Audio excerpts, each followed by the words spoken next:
Vamos aqui para mais um. E eu recebo aqui um cara que não deixa de ser uma grande referência também, né, cara? Você tem transformado, acho, aí uma mensagem importante, um meio de comunicação importante hoje, que são não só as redes sociais, mas o YouTube, que é um canal de informação. Tá muita gente ligado hoje, inclusive na nossa comunidade, né? E você foi um cara que, de uma maneira muito verdadeira, autêntica, a gente estava falando isso um pouco, né? Da forma que você faz, uma forma muito simples, mas com muita profundidade no conteúdo, né? E é você mesmo.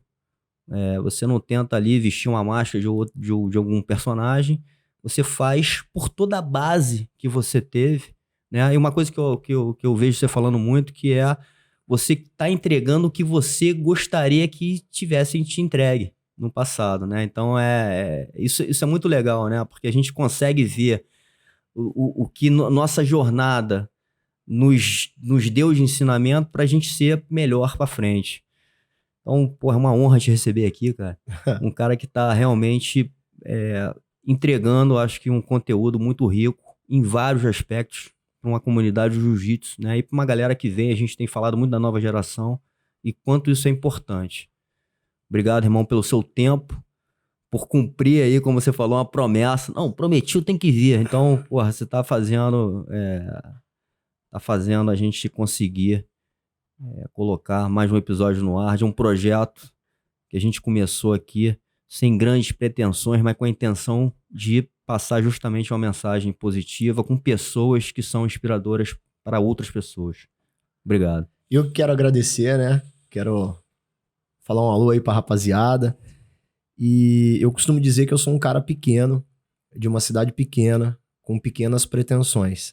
E me sinto honrado, né, de estar aqui na tua casa, nessa mesa aqui, por onde já passaram aí grandes ícones, né? Verdadeiros mestres, pessoas que eu admiro muito e que tiveram essa oportunidade que você tá me dando. Então agradeço aí a Deus e agradeço a você, André, por me dar essa oportunidade e espero contribuir mais um pouco aí com a nossa comunidade. Irmão, com certeza, porque, como eu falei, acho que você é um cara importante, né, pro jiu-jitsu. Tá se mostrando, e eu acho que nada vem à toa. O sucesso desse crescimento não veio à toa. Você colocou muita energia, muita paixão, né? E muito jiu-jitsu verdadeiro, né? E a gente até numa conversa aqui em off, né? Você chegou cedo aqui em casa, conheceu meu dojo, a gente até trocou ali algumas posições. Você teve uma base que veio do judô, você pode contar até um pouco essa história do teu início, que eu acho que tem um fundamento muito importante no jiu-jitsu, que é a base, né? E quando se fala em base para a vida, pode ser base de família, pode ser a sua formação. E o quanto isso é importante, né? O quanto de conteúdo você absorve, que vem junto com as experiências que você viveu. E por isso também é importante a gente viver as experiências, até para tomar escolhas. A gente fala isso em relação às competições, né? Porra, você pode não ser um competidor, mas talvez vivenciar aquilo ali, para ter aquela experiência, para sentir, pode ser algo que faça parte, para você entender se você quer ou não seguir, né? Com certeza. E você teve muita experiência e uma base muito sólida ali durante anos, né? Eu comecei muito novo no judô, eu comecei com 8 anos de idade, né? 1986, 85. E o judô me ajudou. Realmente o judô me ajudou a eu ser quem eu sou. Eu devo muito ao meu professor, né, Mercivaldo Minelli, porque ele introduziu já na minha pequena mente, né, de um pequeno ser humano, os valores, né, das artes marciais, né, os valores do professor Kano, né, do Jigoro Kano. Sim. A ética, a moral, a honestidade, a superação, algo que eu vejo que se perdeu muito no caminho hoje em dia, mas isso ficou enraizado de uma tal forma dentro de mim que é impossível eu retirar isso. Foi algo que foi introduzido, né? Como se fosse um HD de computador, um programa que a pessoa vai introduzir, né, dentro do computador e ali ele vai permanecer. Então, toda vez que eu quis me desviar do caminho, que é um processo natural, o ser humano se perder, ou se desviar, ou tentar cortar a volta, ou tentar fazer pelo jeito mais fácil. Aquilo que foi introduzido, aquele HD, aquela filosofia, a parte da ética, a parte da resiliência, mesmo que inconsciente, muito novo, eu aprendendo tudo aquilo, fui absorvendo, e toda vez que eu quis fazer algo que não procedia com aquele ensinamento que eu tive, tanto dos meus pais, quanto do professor que eu tive também de judô, eu não conseguia sair daquele programa. Então, o programa ele foi introduzido desde muito pequeno na minha vida, e às vezes as pessoas acham que eu cheguei na internet do nada, foram 35 anos, são 35 anos, né, de uma caminhada dentro do dojo, né? Então, eu não tenho sorte de ter 1 milhão de seguidores, não. É o que você falou, o que eu passo é aquilo que eu aprendi, aquilo que eu gostaria de receber, aquilo que eu gostaria que o meu filho assistisse, aquilo que eu gostaria que os meus alunos fizessem. Então, como foi algo enraizado dentro de mim, é aquilo que a gente estava falando, eu era um míssil teleguiado. Eu lembro que, a minha primeira competição, eu me mijava todinho, cara, 4, 5 vezes no banheiro, intestino solto. Isso me acompanhou pelo resto da vida, né? Durante praticamente 25 anos que eu competi sem parar, 30 anos de competição. Cara, eu sempre senti medo, eu sempre fui no banheiro, eu sempre fui cauteloso, mas um medo que não me congelava, porque o meu professor, ele introduziu aquilo, faz parte do aprendizado. Você tem que ir, independente do resultado.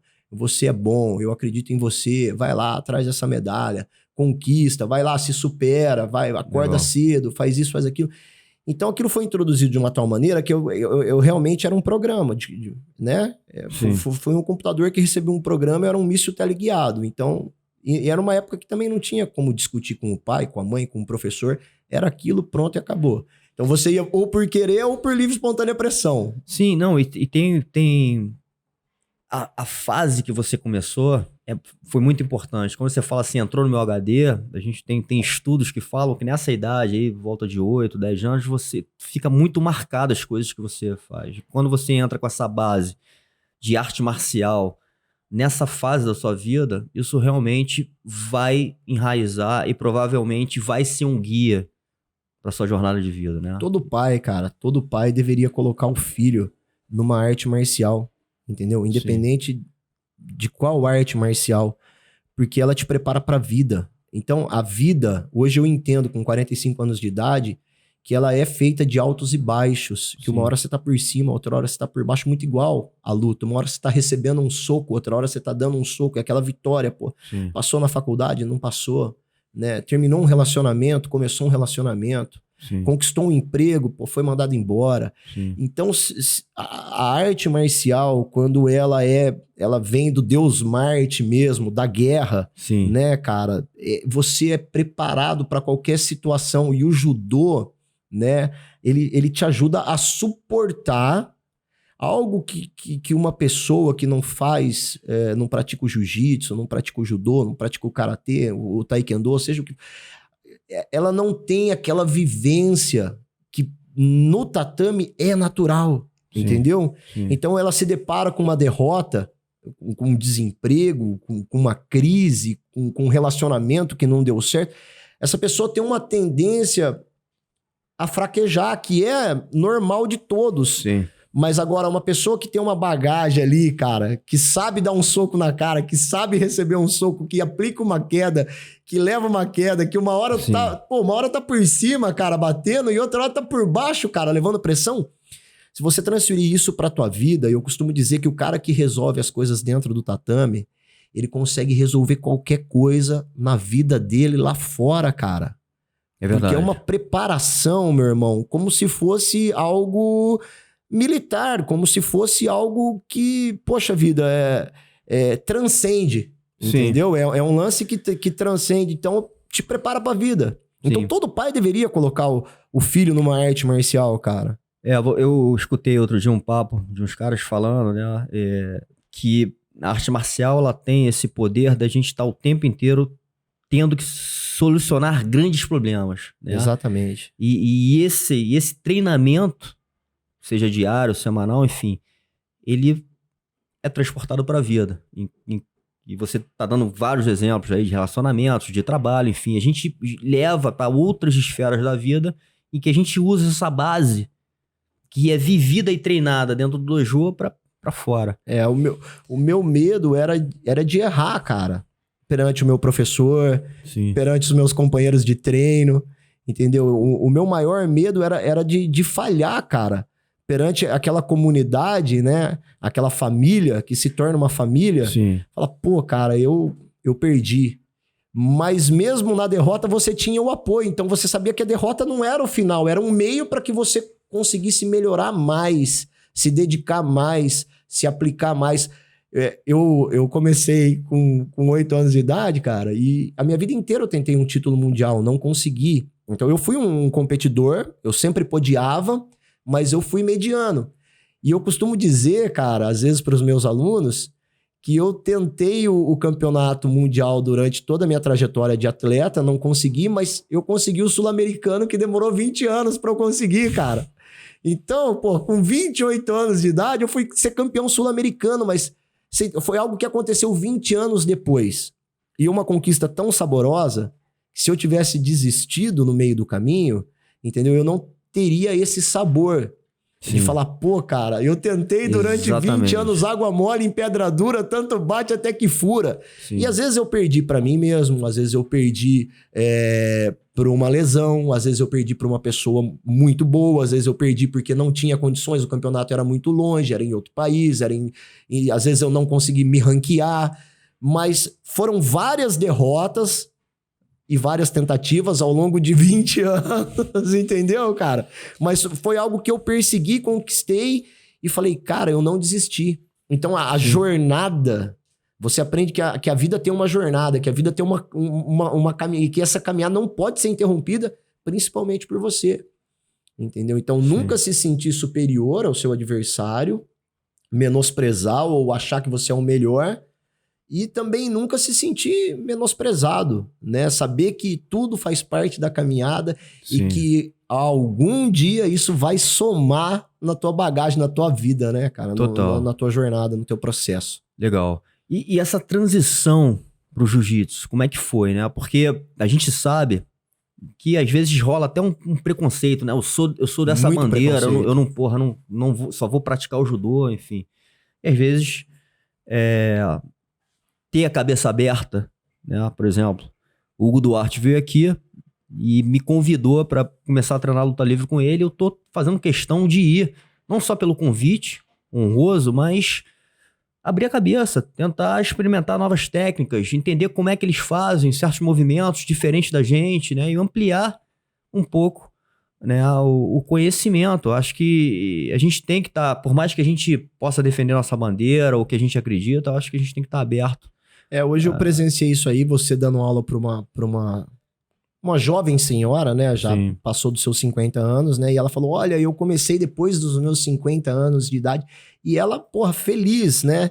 O jiu-jitsu, ele me deu uma sobrevida. Essa transição foi quando eu realmente parei de competir o judô. E eu passei por um processo onde eu fui para uma academia, onde eu era sócio do clube. E o professor lá, ele era faixa preta de judô e de jiu-jitsu. Ele falou, cara, tu tem que treinar jiu-jitsu também. E eu, levei um sacode, né, cara? Eu, um atleta bom de judô e comecei a levar um sacode da galera do jiu-jitsu. E faixa preta de judô, apanhando de faixa azul ali, de jiu-jitsu e tal. E foi algo que, mexeu no meu ego. Entendeu, cara? Coisa que eu não tenho mais hoje. Eu perdi totalmente o meu ego, totalmente a minha vaidade. Hoje eu treino com os meus atletas que são profissional. Eu mais apanho do que bato. Eles treinam 4 vezes por dia e eu vou lá, eu dou o treino pra eles e no final eu ainda saio na porrada e tomo porrada. Mas é um mérito teu, né? Porque você formou esse cara pra isso, exatamente, né? Mas eu perdi aquela vaidade. Mas a vaidade durante um tempo, né? O brio que todo homem tem que ter, fez com que eu realmente me aplicasse no jiu-jitsu com 28 anos de idade. Então o jiu-jitsu é algo novo, praticamente de 17 anos pra cá, entendeu? Tanto é que eu vou pegar meu 3º grau agora na faixa preta de jiu-jitsu e o meu 4º na preta de judô, né? Então, como eu parei de competir, eu precisava de um estímulo. Sim. Né? E aí eu comecei a competir o jiu-jitsu, a lutar o jiu-jitsu. Eu já entrei de faixa azul no jiu-jitsu. E, pô, lutei bem pra caramba, né? Até a roxa, até a marrom. Competi pouco de preta, até porque eu já tava dando muita aula, casado, filho, família, gato, cachorro. Muita aula mesmo, muito compromisso, muito trabalho.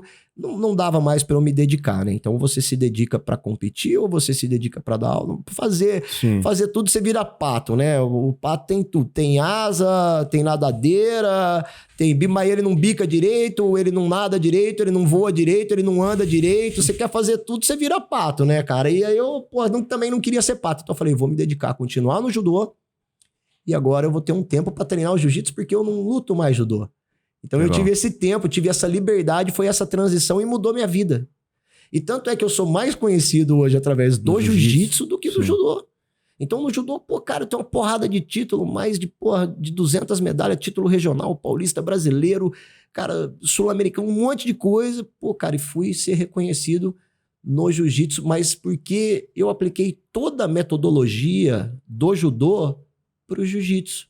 Eu voltei toda a parte de uchikome, de entrada de golpe, de repetição, de fundamento técnico. Legal. Porque, como faixa preta, se você passar uma técnica, eu vou aprender ela de forma rápida e vou replicar ela. Só que se eu não souber o fundamento técnico se eu não tiver a base dessa técnica, simplesmente vai ser uma réplica e vai ser um lance muito automático que pode dar muito errado ali na frente, causar uma lesão, fazer um desserviço para o aluno.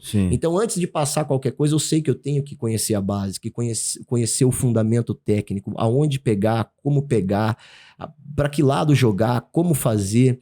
E eu sempre fui muito objetivo nessas aulas, né? O meu canal começou de forma espontânea. Meus alunos tinham dificuldade de memorizar as técnicas. E há 12 anos atrás, né, quando eu comecei a dar aula, eu falei, pô, galera, essa aula de segunda-feira, vamos filmar, vou abrir um canal no YouTube, vou postar para vocês, e como lição de casa, vocês vão estudar essa técnica para que na quarta-feira vocês possam fazer ela de forma correta, com mais facilidade, com mais entendimento, para que nós possamos dar continuidade às variações da técnica. Eu só trabalho com variação, né? Então, se eu começo dando uma aula de chave de braço, né, agora no começo de fevereiro, provavelmente no final de fevereiro nós vamos terminar com o mesmo chave de braço, só que fazendo ela com o joelho na barriga, fazendo ela das costas, fazendo ela por baixo, fazendo ela por cima, da montada, lateral, do Yoshi Rogatami, 100 quilos, nós vamos fazer ela de todas as... Então são variações. O cara vai sonhar com a chave de braço, ele vai acordar dando chave de braço no travesseiro. E eu coloquei dessa forma no YouTube. E aí comecei a ter, para minha surpresa, aberto para todos. Para minha surpresa, comecei a ter centenas e milhares de seguidores. Hoje, pô, são mais de 1 milhão aí nas redes sociais, cara, de seguidores. E um trabalho muito conciso, muito sólido, né? Muito concreto, né? Com muita base, com muita simplicidade, com muita humildade, mas muito verdadeiro. Então, e muita consistência, né? Exato. Você criou uma consistência de estar fazendo sempre. Praticamente 12 anos. Não vou deixar de fazer, vou continuar fazendo, né? Acho que para entrar pro Guinness Book, talvez eu seja o professor que mais deu videoaulas aí no mundo. São praticamente mais de 1.500 videoaulas e uns 500 vídeos de reação. Que é o meu hobby também. Quando eu pego alguma coisa engraçada na internet, eu quero reagir àquilo. Legal. Entendeu? E dar minha opinião sobre o meu ponto de vista sobre aquilo que aconteceu, né, cara? Um bigorna com meio quilo, você entendeu? Um gigante contra um anão. Essas coisas engraçadas que a gente comenta na resenha. E às vezes eu vejo na internet e eu quero reagir àquilo. E acabou dando muito certo, cara. Legal. Às vezes a Gabi Garcia pegando uma japinha pequenininha, amassando a japinha. Então a galera gosta disso. E através disso, André, centenas de pessoas começaram a treinar alguma arte marcial. E hoje eu tenho feedback de pessoas que se formaram faixa preta. Você falou isso. Através do meu canal. Então, às vezes você tá dando aula, chega uma pessoa aqui e fala, ó, eu queria treinar jiu-jitsu. Ah, mas como? Da onde que você tirou essa ideia de treinar jiu-jitsu? Pô, eu vi no canal do Phil DJ. Pô, eu achei aquele cara legal. Eu me acho chato pra caramba, metódico, né, cara? Meio que sistemático. Mas o cara me achou legal. Porque tem gosto pra tudo. Tem cara que vai gostar da tua voz, tem cara que não vai gostar. E o segredo é não querer agradar todo mundo, né, cara? O segredo é fazer o que você gosta e fazer bem feito. Entendeu? E aí o cara gosta, e o cara vai pra uma academia, em vez do professor me... Pô, graças a Deus que o Feu tá lá na internet. Às vezes o professor tem dor de cotovelo, cara, porque eu tô lá e ele não tá, mas eu tô prestando um serviço pra ele, tô mandando aluno pra ele.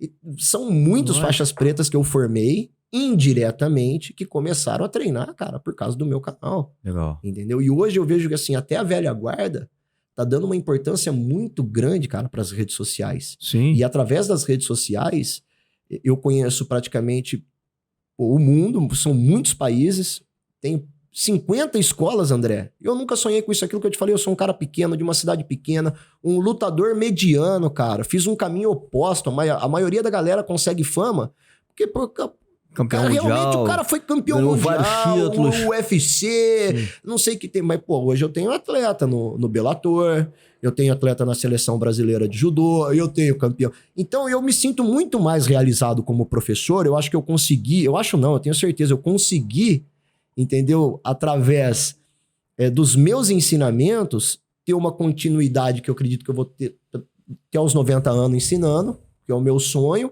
e formando pessoas para a vida. Não só formando um cara porradeiro, que foi o que o meu professor fez por mim, cara. Sim. Que é o que o Malibu faz por mim, entendeu? Que foram os professores que passaram na minha vida, me deram isso, cara, que é impagável. Uma hora você vai parar de competir, meu irmão. Exatamente. Você fez uma administração, você sabe o que você vai fazer com a sua faixa preta? Sim. Você vai vender a sua medalha. Sua medalha tem algum valor? Não tem, porque é latão.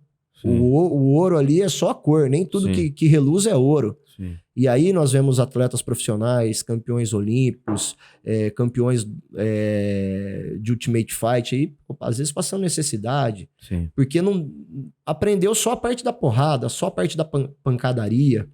Então hoje nós vemos a importância que muitos professores estão dando para a formação do ser humano, né? Sim. Que é o objetivo. Né? Formar o cara um faixa preta da vida. O cara tem que ser um bom pai, um bom marido, um bom filho, um bom funcionário, entendeu? Independente da profissão e também independente se... da classe social. Exatamente, enfim. Cara, mas ele... Por onde ele passar, ele representa uma faixa preta. É isso aí. Você deixa de ser o André quando você pega uma faixa preta e você passa a ser um faixa preta de jiu-jitsu. Tanto isso é que no noticiário vai sair, pô, faixa preta de jiu-jitsu se envolveu. Não teve aquele problema no Rio agora com aquele, acho que sul-africano e tal, pô. Que espancaram o cara até a morte. Exatamente, faixa preta. Então, cara, o que você vai fazer com essa faixa preta? Você vai usar ela pra quê? Entendeu? Para humilhar as pessoas, para bater num Zé Ruela que não sabe se defender de um soco, não sabe se defender. Cara, você é um faixa preta mais zero à esquerda que o cara que não tem noção, entendeu? Você com uma faixa preta bater num leigo, entendeu? Bater numa pessoa que não sabe se defender, fazer algo que degrine toda uma comunidade do jiu-jitsu. Aí você é um falso faixa preta. Sim. Você entendeu? Não é porque você não foi campeão mundial, não é porque você não teve grandes títulos, porque você não foi um porradeiro, que você não é um faixa preta. Não, o fim nunca foi... Isso é um meio, exatamente, mas não é o fim. Então, o que eu passo para os meus alunos é o que você vai ser quando você parar de competir. E nem todo mundo que tá ali treinando para competir vai ser um campeão. Sim. E se manter campeão. Porque você ser campeão e se manter um campeão é um patamar quase que inalcançável. Sim. São pouquíssimas pessoas da história que conseguiram ter essa marca. Por exemplo, um Bruce Lee. Nunca foi campeão de nada, mas você vê a trajetória do cara. Sim. Um Rickson Gracie. Sim. Você vê a trajetória da pessoa. Um Roger. Sim. Você entendeu? Você vê, pô... Pessoas que foram excelentes atletas, excelentes competidores, excelentes lutadores que não são exemplo de nada. Sim. É pior do que o leigo. Sim. Então o que você vai fazer com a tua faixa preta, meu amigo? O que tu vai fazer com o teu conhecimento? Ou você simplesmente aprendeu chamar pra guarda, raspar, passar e montar? Ou estrangular, finalizar um braço, uma perna? Você só aprendeu isso? Cara, sinto lamento informar, meu amigo, se você... não acordar pra vida, cara, vai passar necessidade. E além disso é muito raso, né? É um sinal, você pode saber isso muito bem por um período, né? Porque eu acho que não só as coisas evoluem como o tempo passa e você, talvez até na parte biológica, você já não vai conseguir mais fazer todos os movimentos que você fazia com o timing certo, né? Com agilidade, com a precisão, enfim. Isso tudo vai durar um período. Então, o quanto que você absorve de um conteúdo mais profundo, de uma formação, como você está falando, mais completa, né, para a vida e para representar realmente um faixa preta da vida, né, e um representante da nossa arte. E talvez, e aí até uma pergunta que eu quero te fazer, porque como você veio de uma base do judô, por que você acha que no jiu-jitsu isso de alguma forma se perdeu? Né? Essa parte mais disciplinar. Eu vou falar uma coisa aqui que eu acho isso do jiu-jitsu já há alguns anos, né? E minha cabeça até pode mudar futuramente, mas eu acho o jiu-jitsu terra de ninguém, entendeu? Eu acho que o jiu-jitsu, ele é bonito, e ele tem toda essa metamorfose, esse ser vivo que é o jiu-jitsu, que a cada momento tem algo novo, né? Tanto pro lado polêmico quanto pro lado bom. Sim. Porque os outros esportes, eles são engessados. Principalmente um esporte olímpico. Eu vou falar do judô, que eu tenho propriedade. Sim. Pô, fui professor, atleta, técnico, né? Árbitro, tudo. Fiz tudo dentro do judô. Fui árbitro de MMA também. De jiu-jitsu também. Mas o judô eu vivenciei isso desde muito novo. Então eu conheço muito profundamente. É engessado. O que pode, pode. O que não pode, não pode. O que é pra ser feito, tem que ser feito. Senão você não vai chegar em lugar nenhum com o seu judô. Sim. Você tem que fazer curso de primeiros socorros. Você tem que fazer curso de ética e filosofia, você tem que fazer curso de fundamento técnico, sim, você tem que fazer curso de aprimoramento técnico, você tem que fazer curso de história do judô, você tem que fazer curso de Renhaku Asa, Kaeshi Asa, Kata, Nage no Kata, Katame no Kata, Jiu-Jitsu no Kata, Gishun-Jitsu, você tem que fazer, cara. Se você quiser sua faixa preta, você tem que fazer, se você quiser o seu segundo grau, você tem que fazer, E você vai fazer, meu irmão. E se você não passar por aquela banca examinadora, entendeu? Se você não tiver um currículo e esse currículo não for aprovado, você não vai nem fazer o exame. Então é algo engessado que tem que ser feito. O jiu-jitsu não. Por que não é terra de ninguém? Porque não tem esse processo. Não tendo esse processo, geralmente o professor, ele utiliza da metodologia que ele quer, sim, ele faz o que ele quer, ele fala o que ele quer, ele usa o kimono da cor que ele quer, a ponteira, sim, do jeito que ele quer... E não tem como o cara falar que aquilo é certo ou errado dentro do jiu-jitsu, cara, porque o jiu-jitsu é algo que foi se perdendo até na história durante muitos anos. Uns falam que veio da Índia, outros falam que veio do Japão. São verdadeiros absurdos que você se perde, mesmo você sendo um praticante, cara. Vem um cara aqui de 70 anos de prática e fala, veio da Índia, faixa vermelha. Veio em outro que tem 70 anos de prática, fala, veio do Japão. Sim. Aí você fala, mano, me deu um nó na cabeça. Sim. Por isso que eu digo que é terra de ninguém. Porque sim, até os próprios historiadores não entram num consenso. Tem algumas... Será que ficou claro o que eu falei, André? Em relação a isso aí? Claríssimo. Então por isso que não de uma forma ofensiva. Tanto exatamente, é que eu acho que tem um lado, assim, na minha opinião, e você pode dar a sua, tá aqui pra isso, inclusive, aqui tem um lado bom e tem um lado ruim, como tudo, talvez, sim, né? Eu acho que a falta, talvez, de deixar muito solto não seja tão legal. Mas tem, talvez, uma coisa que a gente pode até levar para a parte da arte, né? Que é uma arte marcial. Exato. Então, o que é deixar um pouco solto no sentido de ter... você poder sentir e não ser uma coisa totalmente engessada, você poder evoluir, como você falou, para novas técnicas, né? Técnicas, tendências. O que acontece? Ser uma coisa mais espontânea, talvez. Eu acho que o jiu-jitsu, ele traz uma espontaneidade de cada um. Eu posso fugir para um lado que talvez não seja o lado correto, mas dá certo. Pontos positivos e pontos negativos. Você pega o judô hoje, tá totalmente descaracterizado. E eu não tenho medo nenhum de falar isso. O judô as regras foram passadas infelizmente, para a mão dos europeus, com grande influência da França, principalmente, onde o jiu-jitsu é difícil de entrar, porque lá o judô ele é muito praticado no chão, no neuazá. Sim. Mas a solução para o judô hoje renascer é devolver para o Japão. Falar, ó, japonês, as regras são de vocês. Então, cor de kimono, estourar a pegada com 2 mãos não pode. Catada de perna não pode. Sim. Isso não pode, aquilo não pode. Foram descaracterizando, enquanto que o cara do grappling, ele tá catando perna. O cara do jiu-jitsu tá catando perna. O cara da capoeira tá catando perna. O cara da luta livre tá catando perna. Agora eu não posso dar um kataguruma, cara. Um golpe clássico que é, fazer o giro sob o ombro, mas você precisa da catada de perna pra meter o kataguruma no cara. Sim. E você não pode, porque tem catada de perna, um kataotoshi, um kibisugaeshi, cara, que, um single leg, um double leg, uma baiana, um morotegari, que a morotegari é varrida com as 2 mãos, entendeu? Que seria, uma baiana, entendeu? Seria um double leg. Você tirar isso do judô, cara. Pois é. Olha o crime, cara, que você tá cometendo. Isso é um crime, cara. E a galera, aceita. E aí o professor não ensina mais pro aluno, porque, não pode ser feito em competição, não vai trazer resultado de medalha.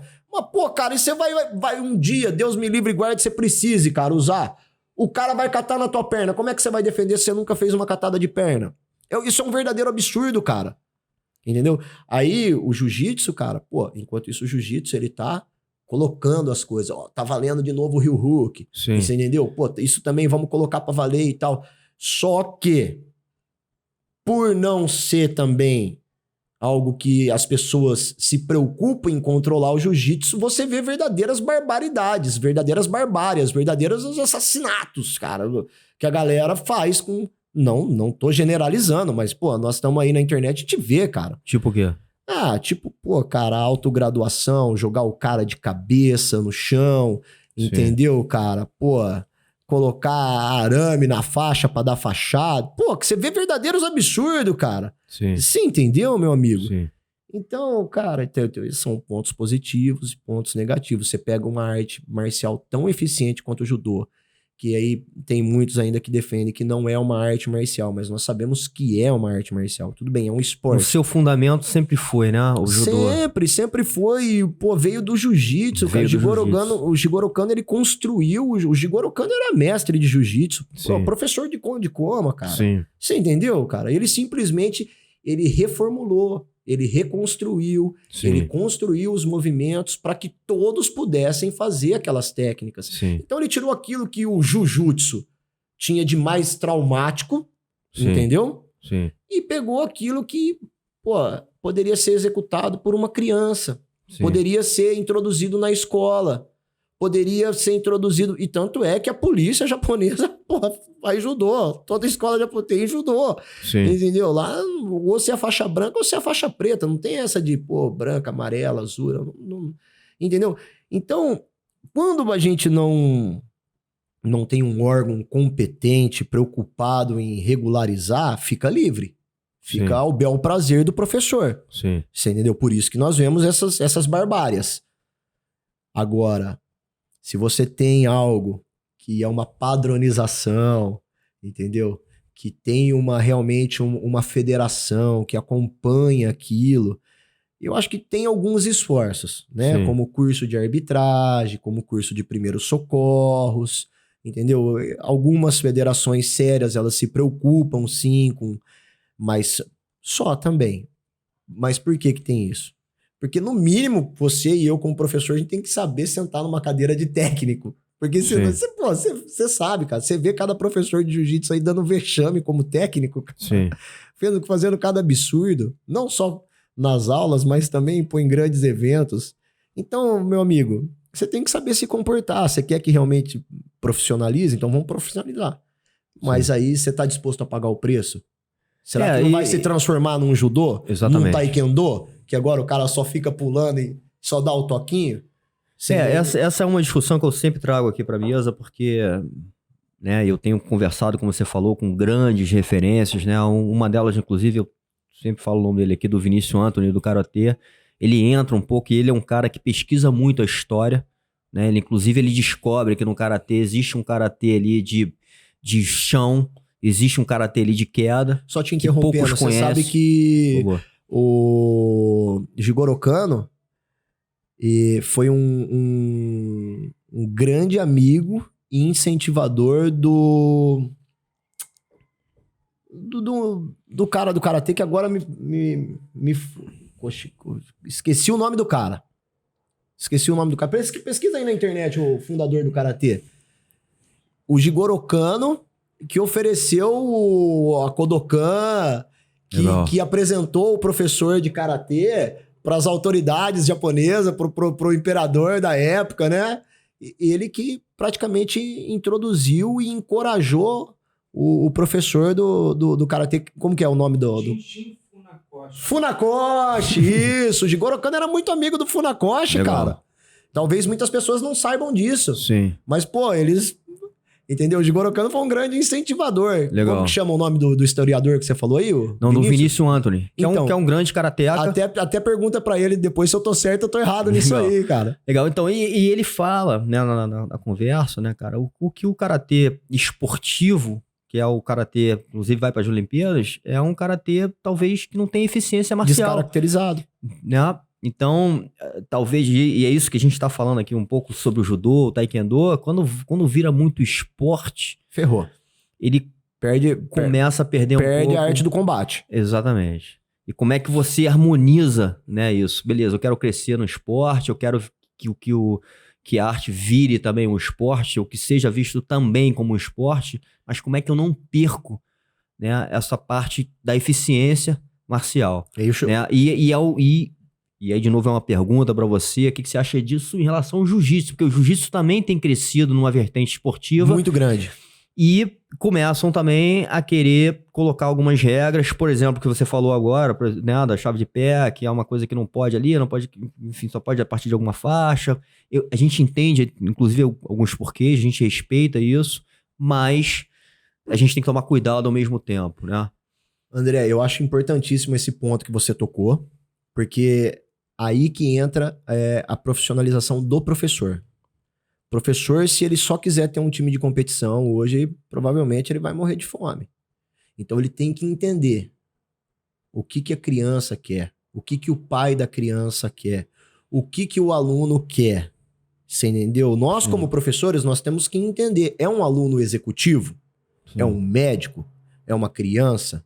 É uma pessoa que tem que trabalhar no dia seguinte ou não? É um cara que ele é aguerrido, ele já nasceu com esse espírito de guerreiro, ele é safo na hora da briga e ele quer competir. Sim. Então nós fazemos essa leitura e aí sim nós vamos aplicar o que nós temos de melhor hoje. Porque hoje nós temos o jiu-jitsu raiz, o judô raiz e também temos as vertentes esportistas. Sim. Então o professor, se ele souber caminhar nesse trâmite, entendeu? E decidir o que ele quer fazer, com o que ele quer trabalhar, ou se ele quer ter, por exemplo, professores terceirizados. Por exemplo, eu tenho alunos meus formados, faixa preta, que hoje dão aula para criança, porque já não faz mais parte da minha aula dar aula para criança. Então eu tenho ali professores que trabalham com movimentos lúdicos e depois vai ver essa criança se tornando um adolescente, ver o que ele quer, se ele vai evoluir para um competidor ou não, se ele vai só querer se formar, entendeu? Como um praticante. Então existe o lutador, existe o praticante. Então eu vejo isso como uma solução para que nós, professores, possamos ficar atentos e ver com o que nós vamos trabalhar. Vamos trabalhar com o esportivo ou vamos trabalhar com a defesa pessoal? Sim. Com o fundamento? E dentro disso, passar toda a parte filosófica, toda a parte ética, toda a parte do caráter que tem que ser formado. Sim. Você entendeu? Que era justamente o que eu ia falar. Porque mesmo o cara sendo atleta ou sendo um casca grossa, eu acho que essa base de formação... Isso não pode perder nunca. A gente não pode deixar de lado. Jamais. Né? Jamais. Que é aquilo que a gente começou, inclusive, falando. Eu acho que independente se o cara é um campeão mundial e um representante da arte, ele tem que ter esses conceitos, esses princípios formados dentro dele. Eu vou te contar uma coisa, cara. O ano passado eu fui pra Valladolid.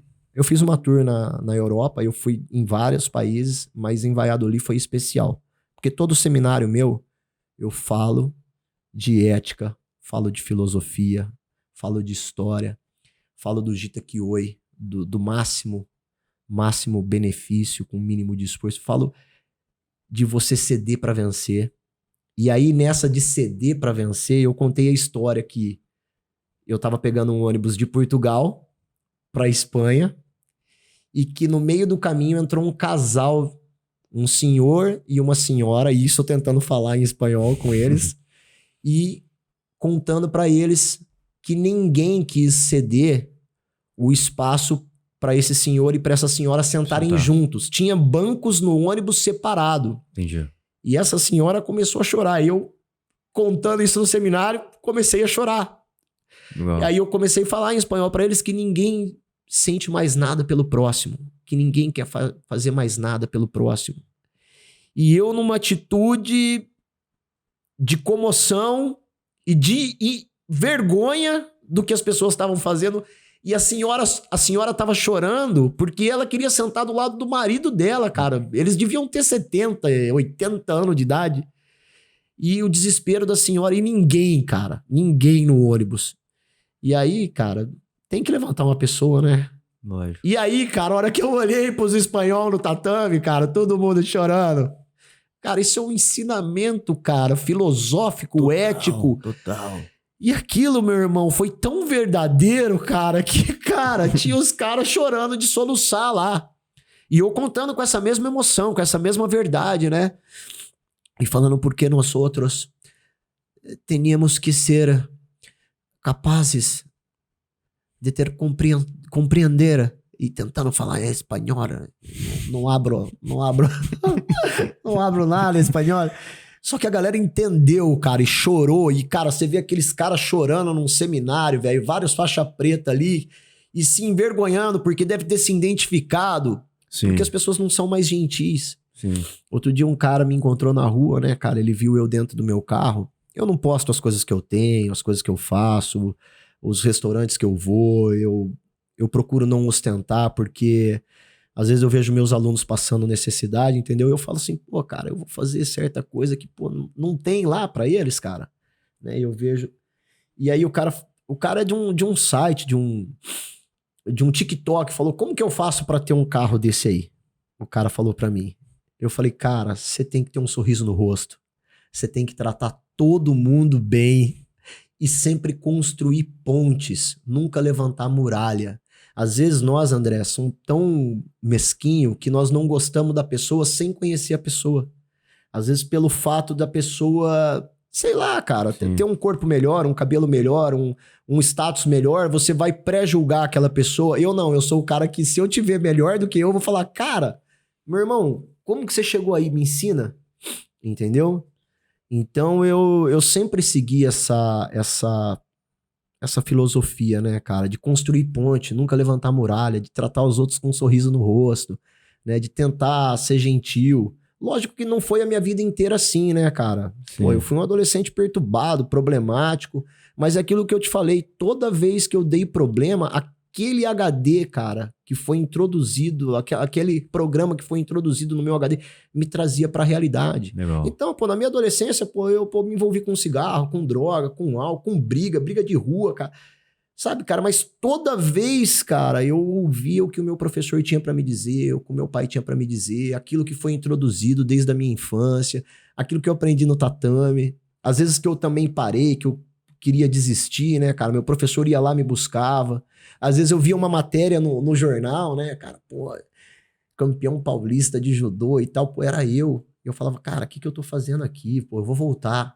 Então eu tive essas idas e vindas e tava ali, o programa tava vivo dentro de mim. Porque a coisa mais fácil do ser humano é se perder na caminhada, cara. Exatamente. A coisa mais fácil é você desistir, cara. Sim. A coisa mais fácil são as pessoas te oprimir. A pior coisa que tem pro ser humano é não ser reconhecido por algo que ele faz, cara. Isso é muito perigoso. Mas se realmente você quer uma coisa, quer ser reconhecido, cara, insiste naquilo, porra! E entrega a tua vida, cara. Entrega, porra. E faz, cara. E sabendo que o desafio vai ser gigante, né? E esses desafios que a gente vai passar vai nos fortalecer ainda mais. Cara, o exemplo de hoje aí que vocês viram, cara. A menina de 52 anos. colocando a faixa branca, começando algo novo. Amarradona. Ela que é faixa preta já em outras coisas da vida, Sim, tá se colocando. falando, pô, eu sou agora. campeã de surf, de bodyboard Exatamente. e tal. E vem, cara. Eu sei o quanto que é sacrifício pra acordar cedo, Sim, pra deixar o filho não sei onde, pra cuidar da casa, enfim, pra pegar o carro, pra vir até aqui. Então, essa determinação, né, e que eu acho que nós, como condutores desse caminho, é muito importante não só motivar, né, mas talvez guiar de uma forma muito sincera, e eu acho que você faz isso, e até entrando num ponto que você puxou, que eu acho que é muito importante até para o nosso país, que a gente vive num país de terceiro mundo, né, e que tem muitas pessoas que necessitam, às vezes, de informação, de um carinho, como você falou, e você foi um cara que lá no começo enxergou isso e já montou um projeto social.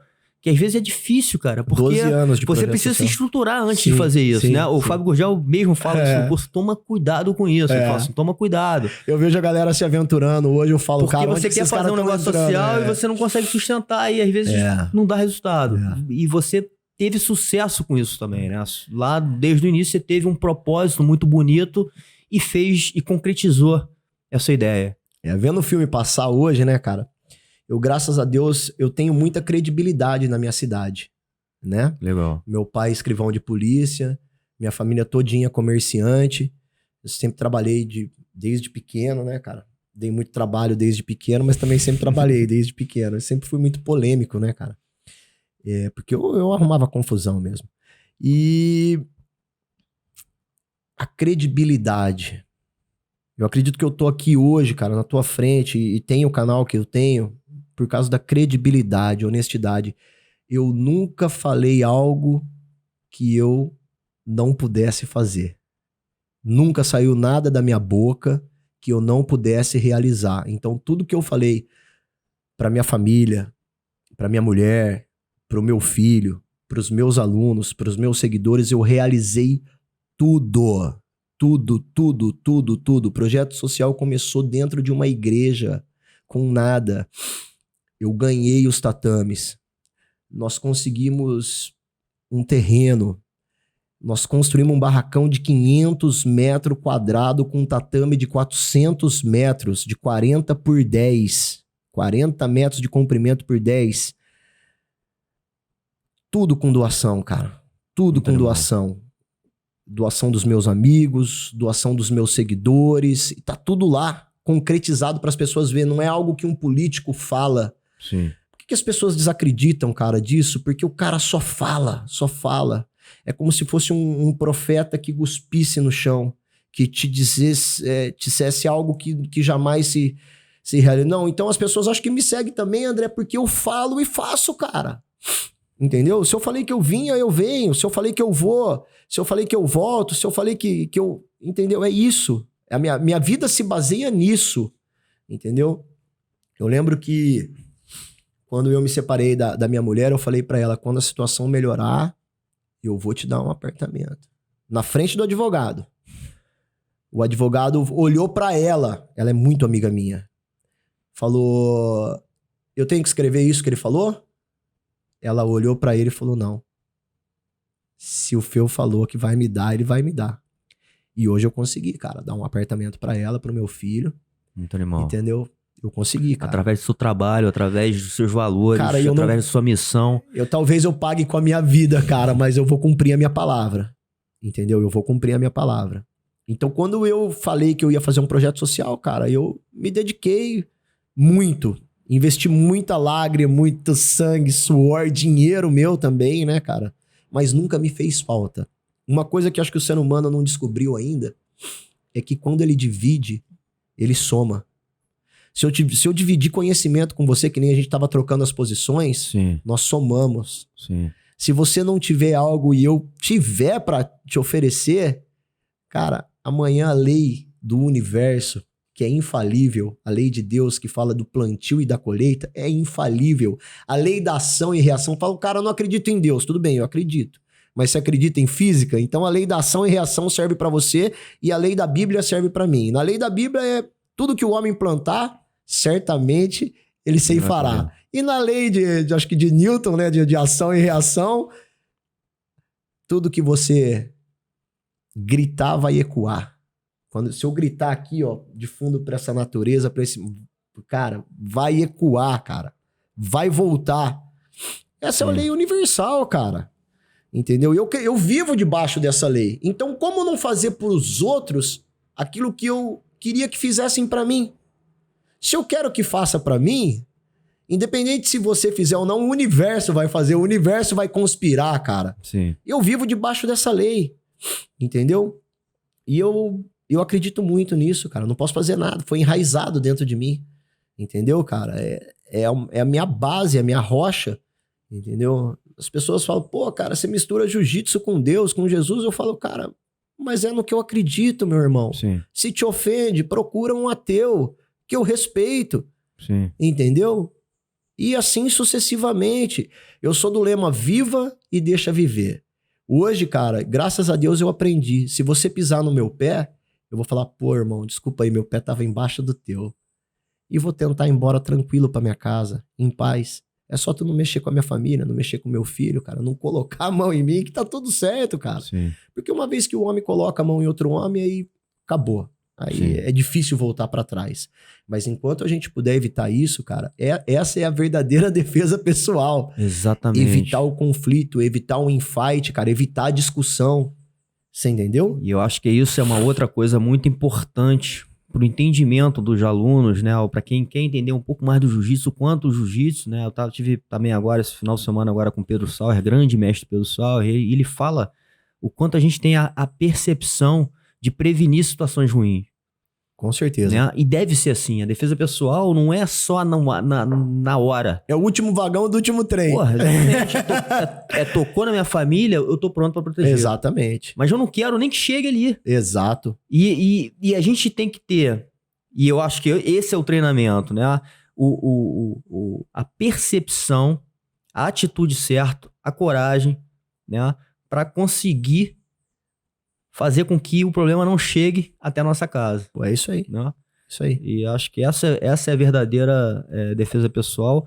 E eu acho que você é um cara que enxerga muito isso, porque passa, de certa forma, com essa sua humildade também, né? Acho que isso é uma coisa muito importante que você fala, e eu vejo, estou te conhecendo pessoalmente agora, o quanto essa humildade é importante, esse respeito, essa gratidão, agradecer pelas coisas que a gente tem, né? Mesmo quando às vezes a gente acha que a gente tá numa situação muito ruim, cara, olha pro lado bom, olha o quanto a gente já tem. Às vezes a gente tá mirando exatamente pra parte negativa e reclamando de uma coisa, porque a gente sempre tá querendo buscar mais, e não tá percebendo o que a gente tem. Esses dias eu vi um vídeo, cara, do Cristiano Ronaldo. Cara, é o Cristiano Ronaldo, mas não é à toa, né, cara? Pô, tinha um cara dando uma entrevista assim, chegou um fã, né, num jogador de futebol, que eu nem sei o nome, nem conheço o cara.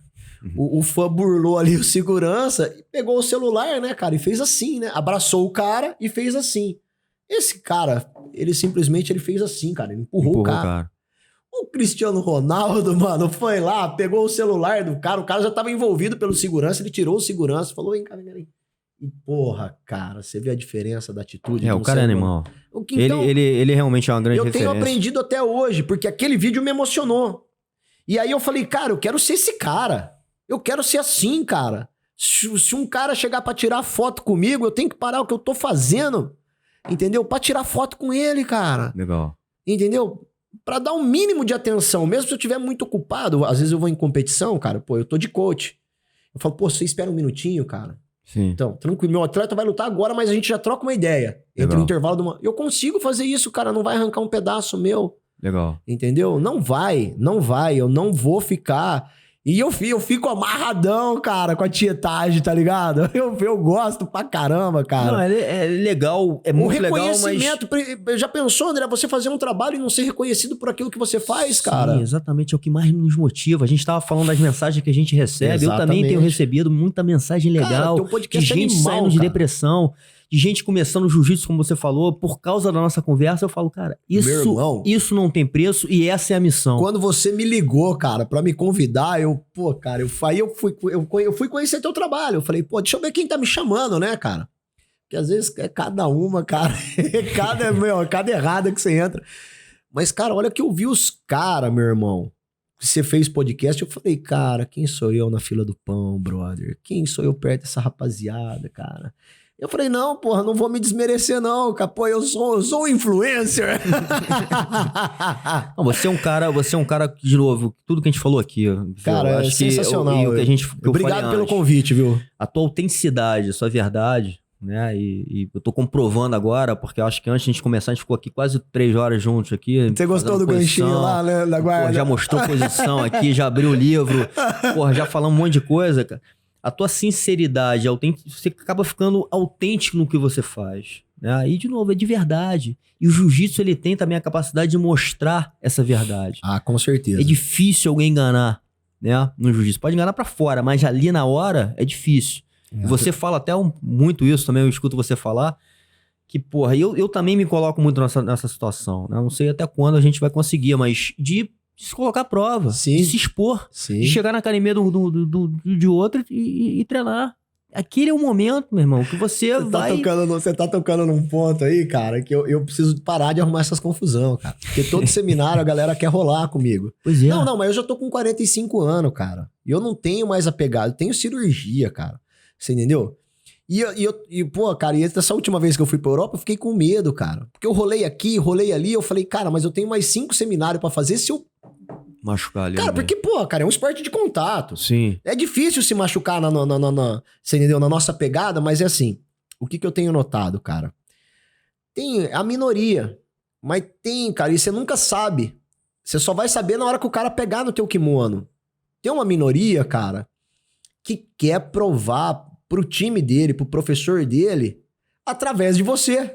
Sim. Porra, peguei o Rickson Gracie, meu irmão. Sim. Peguei o Feu. Pô, cara, eu já fui assim, linha de frente do meu professor. Chegava Sim. nego de fora, meu professor colocava fulano, colocava o ciclano, falou, ó, vai lá e bate no cara. Sim. Entendeu, cara? Antigamente, principalmente antigamente era assim. Então hoje eu entendo. A pessoa que vai com vontade de arrancar teu pescoço, que vai com vontade de pegar o teu braço, teu pé. Então, cara, eu tenho parado de arrumar essas confusão. Eu falo pro professor, quer rolar comigo no dia seguinte? Eu vou estar aí amanhã também. A gente vem aí na academia, separa uma meia dúzia e a gente faz um treininho nós. Agora com um seminário, cara, com 50, 80, 100 pessoas aqui, o nego quer mostrar e ele quer mostrar através de você. Não porque ele é mau, mas porque realmente ele quer mostrar. Sim. Então eu tenho parado de arrumar essas confusão aí, cara. O próprio Micael Galvão, pô, eu brinco com ele, eu treino com ele desde quando ele era faixa verde. Direto ele faz os camp lá na minha academia. O Mel que quando precisa competir. O Mel que quando precisa competir em São Paulo, ele dorme lá com a galera, né? E aí a gente sai na porrada. Então eu apoio do Micael desde quando ele era faixa verde. Olha que legal. E ele falou pra mim isso aí, falou, pô, mestre, ultimamente, se eu rolo no meu seminário, ele evita, mas se eu rolo no meu seminário é pra valer. É pra valer porque a turma vai pra pegar, cara. Sim. Quem não quer pegar o Micael? Quem que não quer falar que finalizou o cara? Sim. Você entendeu? Então ele fala, eu tenho que me defender. E ninguém vem leve. Seja novinho, seja coroa, seja branca, seja preto, os caras querem me finalizar. Então eu já vou condicionado pra luta. Só que eu não tô mais condicionado pra luta. Eu não tô fisicamente preparado pra isso. Sim. Então tem sido complicado. Eu preciso parar de arrumar essas confusão. Mas eu acho que tem um lado que é uma exposição saudável. Saudável no sentido de você se colocar ali e estrategicamente se virar naquele sim. Né? Porque, porra, é o que o jiu-jitsu nos ensina também, enquanto eu puder, eu vou fazer isso aí. A gente tem que, de alguma maneira, se colocar à prova. Com certeza. Obviamente, porra, como você tá falando, aí o cara, porra, vai falar que pegou o fio, que não pegou... Vai rolar. Às vezes rola. E tá tudo certo. Não, o medo não é de... Eu não tenho essa vaidade. Não tenho essa vaidade. Se, pô, pegar ou não pegar, pra mim, não existe isso. O medo é de se machucar. Sim. Entendeu? Sim. Então, quando você já passou por uma cirurgia, 2 cirurgias, quando você tem lesão em cima de lesão, e quando você precisa trabalhar, que nem minha última cirurgia, André, eu fiquei 8 meses, cara, de recuperação. Entendeu? Pô, parece o Wolverine, né, cara? Cheio de tela por dentro, de diamante por dentro. Você entendeu? Aí você pensa, será que eu vou ficar 8 meses parado? Por causa de uma brincadeira? Né? Acho que tem uma coisa importante aí que a gente, de novo, trabalha muito, que é essa prevenção também e o cuidado com o corpo e saber seu limite, né? Porque do nada acontece, Não cara. adianta você também entrar onde você sabe que você vai ultrapassar seu limite, onde você precisa. Hoje você trabalha com o corpo. O próprio Malibu me fala, pô, Magrinho, para de rolar no seminário. Seminário é pra aprendizado, é pra aula, não é pra rola. E ele fala. Ele fala, mas eu sou teimoso, né? E falando nessa grande lenda aí, porra, um grande amigo também, o Malibu, que eu tive a honra também de trocar com ele. Como é que foi essa conexão com o Malibu, cara? Cara, o Malibu foi uma conexão, viu, cara? Realmente foi conexão, né? Nós nos conhecemos através das redes sociais, eu tava me desligando da minha antiga equipe, tava montando a FEUB-JJ, né? A FEUB-JJ, ela é nova, ela tem 3 anos, né? Em 3 anos eu acho que eu cresci pra caramba, são 50 faixa preta, alguns eu formei, né? Legal. 50% desses faixa preta eu formei, outros 50 vieram de fora, mas, pô, eu não queria estar sozinho nessa jornada, mas eu também não queria usar ninguém de degrau, entendeu? Pegar uma grande equipe, um grande time, pra usar como degrau, ou ficar à sombra desse time. Eu queria criar uma identidade totalmente minha. Mas que para eu criar uma identidade totalmente minha, eu tinha que ter um suporte, um parâmetro, um professor, um mestre, que também me corrigisse nas horas que eu precisasse. Legal. Entendeu? E aí eu conheci o Malibu. Rolou um confere aí, né, cara? Ele quis ver se eu era realmente o que eu era, ou se eu era... Cara, é muito difícil você enganar alguém das antigas. Sim. É muito difícil. A gente tava falando dessa geração aí que eles são muito desconfiados, são muito metódicos, são muito racional e eles seguem aquela linha de raciocínio deles, né? E quando eu conheci o Malibu não foi diferente. Primeiro ele me conheceu, ele me colocou à prova, entendeu? E aí ele amadureceu a ideia e realmente viu que eu era uma pessoa de verdade.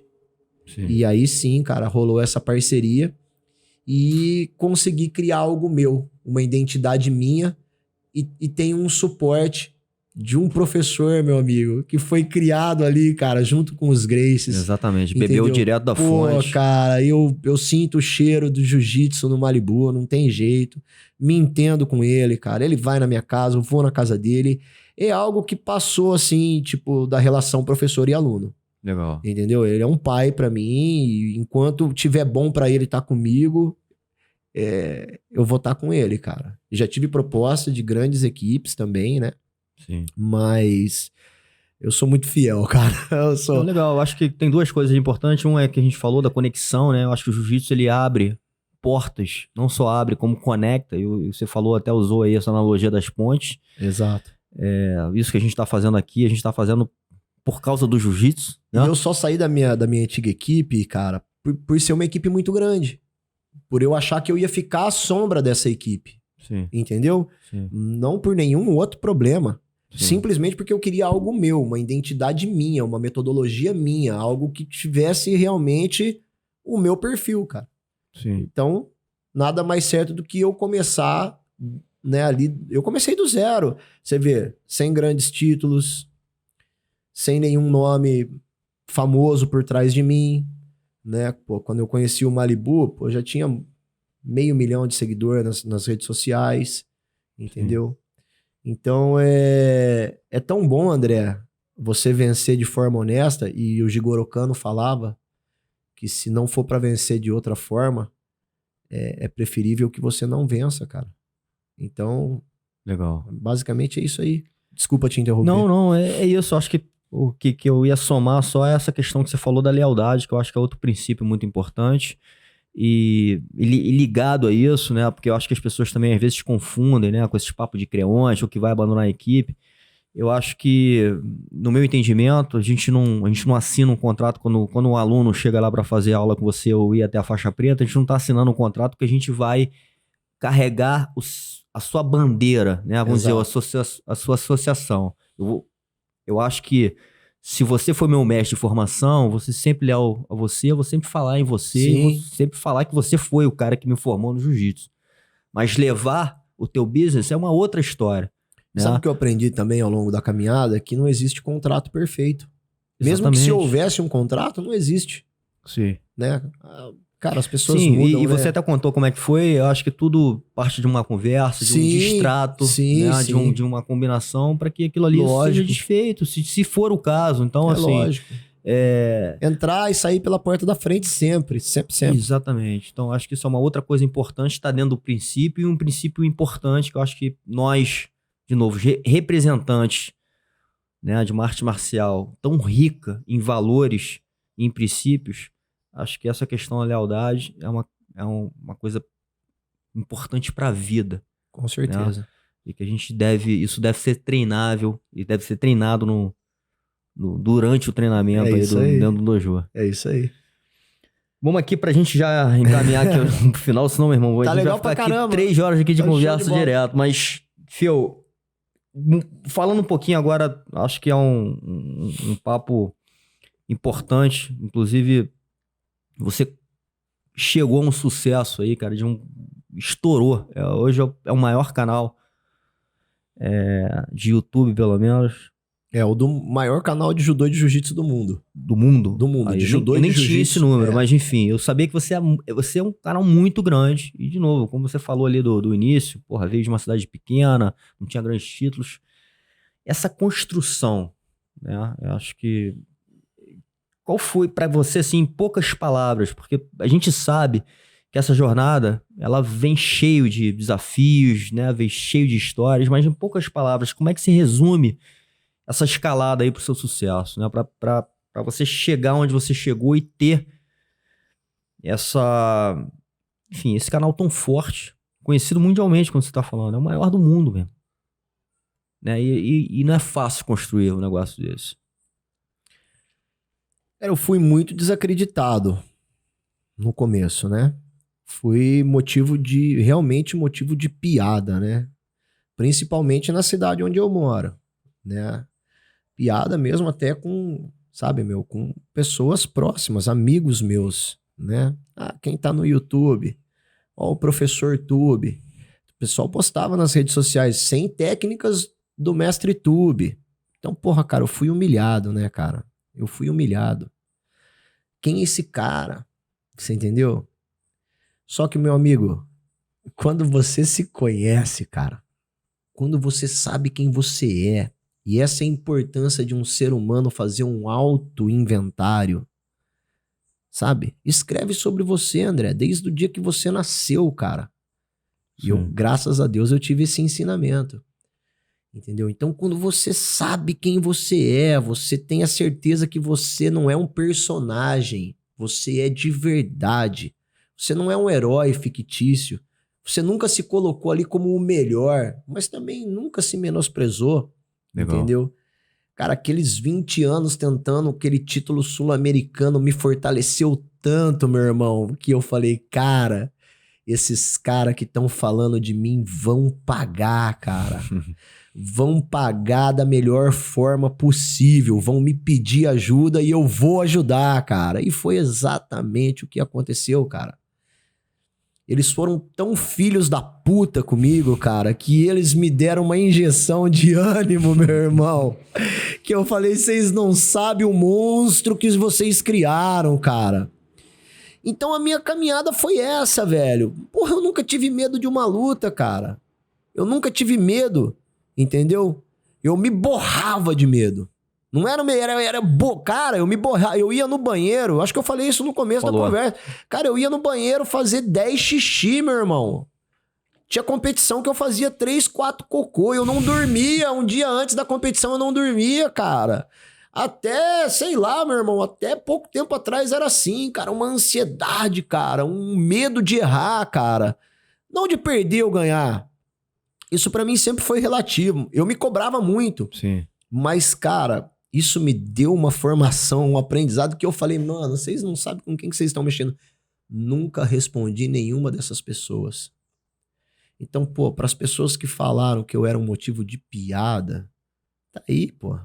Você entendeu? Nada supera um trabalho honesto e consistente, sólido, concreto. Não há crise que vá se sobressair sobre um bom trabalhador. E é isso, cara. Eu sempre arregacei minha manga e trabalhei.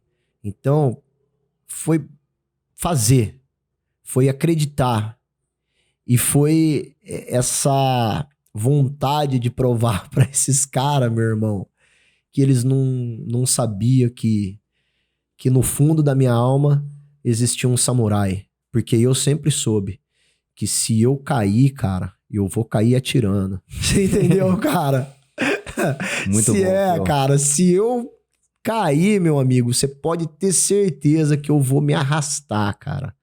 Eu vou me arrastar até o último fôlego da minha vida. E isso eu vou fazer, cara, com o meu filho, com os meus amigos, com a minha família, em direção ao paraíso, cara. Em direção ao céu, cara. E nem sempre acertei, André. Se eu pegar, vídeos que eu postei há 12 anos atrás, eu tenho vergonha.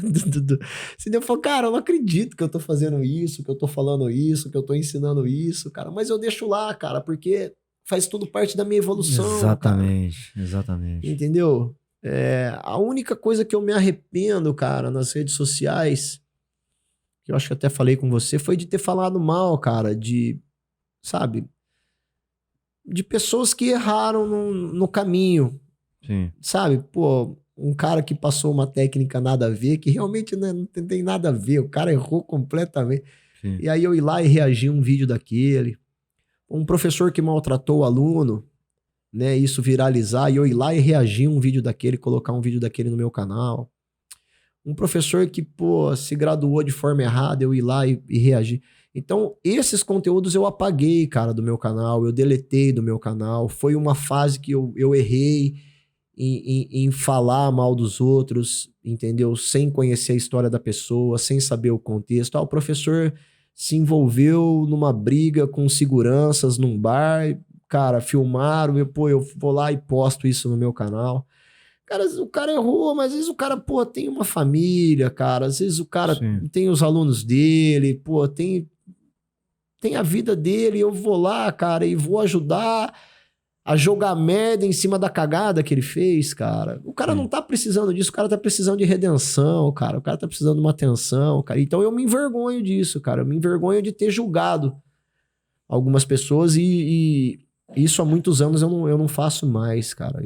Eu procuro, sabe, evitar ao máximo. Se acontece algum fato muito escandaloso, cara, eu vou lá e eu coloco a minha cara. Eu faço vídeo eu falando sobre do que aquilo aconteceu. Ali. Sua opinião, sua visão sobre aquilo ali. Mas sem citar nome, sem colocar imagem, sem... Sim. Entendeu? Teve um fato engraçado. Quando é engraçado, eu posto. Por exemplo, teve um cara lá que era faixa roxa, foi treinar numa academia, recebeu a faixa marrom, aí ele voltou pra antiga academia, o professor dele falou, vamos te desgraduar. Aí, o cara concordou com isso, mas foi uma cena engraçada, cara. Então, eu postei, porque... Pra mim aquilo foi engraçado, o cara que foi desgraduado topou, os professores foi engraçado também, falou, não, o cara era muito duro de roxa, e chegou aqui de marrom, o marrom ele não é tão duro, então ele volta pra roxa, o cara quietinho, né, desamarrou a marrom dele, pôs a roxa, e eu faria ele um casca grossa, marrom mesmo, não marromeno, marromeno não, marrom mesmo. Mas os caras resolveram tirar, o cara resolveu aceitar e eu achei aquilo muito engraçado. Eu falei, nunca vi isso. Isso eu vou postar. Eu postei, cara. Mas, basicamente, só posto coisa engraçada, reação de vídeo gringo. Cara, não opino mais sobre professor brasileiro. Às vezes o cara tá totalmente errado, o cara quer meter um processo no seu, quer arrumar briga. Eu quero hashtag paz. Porque, assim, o nível que você tá também é difícil, né? Você não tomar ali algumas pauladas enfim, de muitas pessoas comentando muito negativamente também, por vários motivos, enfim. Mas você deve, né, ter que lidar muito com essa situação. E hoje, como tem muito, por exemplo, tem muito canal, eu sempre entro em contato com alguns amigos meus e falo, você postaria esse vídeo? Caralho, esse vídeo eu postaria. Tá bom, então eu vou postar, então eu faço uma autocrítica, uma análise e peço opinião também de alguns amigos meus. Por exemplo, teve um vídeo de um atleta, que eu não vou citar o nome, que, Tava chapadão, resolveu fazer uma live, resolveu falar umas verdades. A pessoa não falou nada de errado. A pessoa falou assim, ó, tá vendo isso aqui, cara? Isso aqui, compra o teu carro. Entendeu? A minha vida eu fiz com jiu-jitsu. Tá? Tudo bem. Cara, a pessoa só falou as verdades. Aí me mandaram o vídeo. E aí, você vai postar o vídeo dessa pessoa? Cara, essa pessoa é famosíssima. Essa pessoa é respeitadíssima. Eu não vou postar um vídeo que, pô, a pessoa acordou com o pé esquerdo, cara. Sim. Você entendeu? Tem a vida individual e tomou um goró, entendeu? Cada um é cada um, cara. Eu não vou entrar nessa privacidade. E a pessoa fez uma live, a pessoa mesmo, entendeu? Mas, cara, eu não preciso fomentar isso aí, né? Então eu recebi esse vídeo, cara. Pô, é um vídeo que ia me dar 1 milhão de visualização. Mas, cara, eu prefiro perder 1 milhão de visualização do que denegrir a imagem de uma pessoa que, pô, eu nem tenho intimidade, eu nem conheço. Sabe o que eu tenho aprendido, André? Eu tenho aprendido a somar com a vida das pessoas. Legal. Então, se eu puder somar contigo, André, eu vou somar. Agora, se eu puder não te atrapalhar, já vai ser uma grande soma. Exatamente. Entendeu? Então é isso. Não, legal, porque é legal você saber que você tem esse poder, tanto de somar quanto de foder com a vida da pessoa. Exatamente. Cara. Hoje você tem esse poder na tua mão. Né? É uma arma que você tem e você vai usar do jeito que você quiser. E que bom que você tem essa consciência. E, de novo, eu trago pra base toda a informação da sua vida que você só usa pro bem. E, porra, fechando aqui, eu quero te agradecer, meu irmão, por tá tendo a honra aqui de ter essa troca contigo. A honra foi minha. De te conhecer pessoalmente aqui em casa. Né, olho no olho, e a gente conseguir fazer essa conversa da forma que foi, sincera. Eu fico muito honrado, muito grato. Muito amarradão, irmão, de estar aqui contigo e vamos manter essa conexão que o jiu-jitsu nos deu. Ah, e a galera se prepara aí que agora eu virei teu parceiro, eu vou fazer uns cortes, cara. Vamos com tudo. Valeu, André. Feuzão. Obrigado, Deus abençoe, meu irmão. Muito Obrigado. sucesso. Vamos com tudo. Show.